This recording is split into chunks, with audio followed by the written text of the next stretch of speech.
de nouveaux chronogrammes.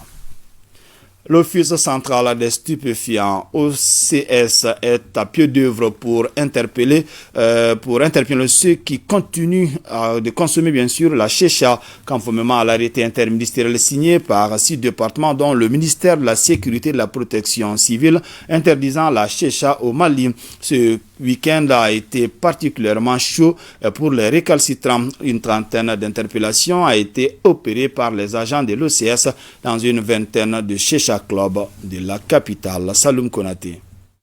Il est 23h ce samedi 30 septembre 2023 à l'antenne OCS rive droite de Bamako, point de rassemblement.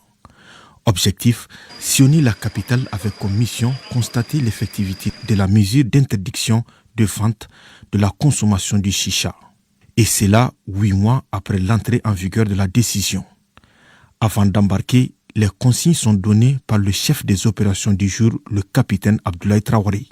La mission, c'est de patrouiller ce soir à partir des horaires à la rive droite, vérifier les différents restaurants en vue d'interpeller les gérants qui s'adonnent à la vente de chicha et d'interpeller aussi les consommateurs qui s'y trouvent. La courtoisie et le professionnalisme sont de rigueur. Les consignes aussi données, la mission peut bien démarrer. Plus d'une vingtaine de chicha clubs ont reçu la visite des éléments du capitaine Abdoulaye Touré entre 23h et 5h du matin.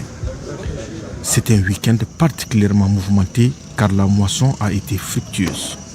Une trentaine d'individus, j'allais dire réfractaires à la mesure, ont été interpellés. Et l'OCS est prêt à faire appliquer la loi.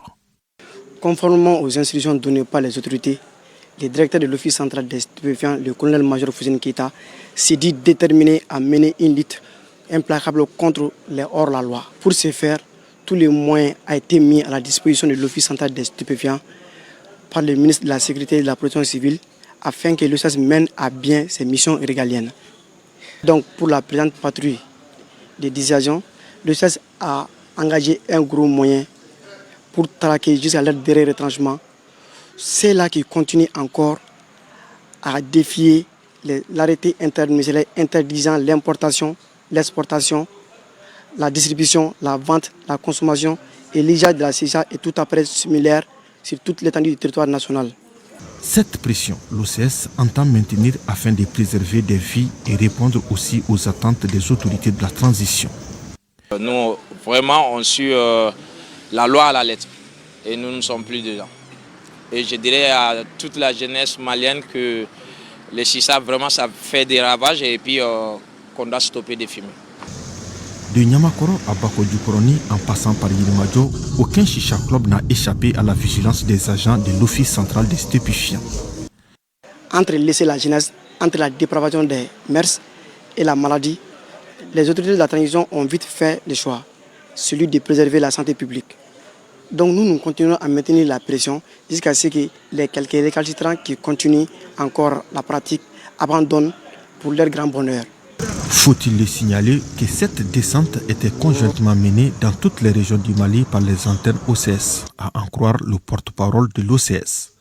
Ces opérations vont se poursuivre pour un Mali sans chicha, a-t-il martelé. En attendant, les récalcitrants seront présentés au procureur du pôle judiciaire spécialisé. Près de 50 millions de francs CFA, c'est la valeur d'une donation que la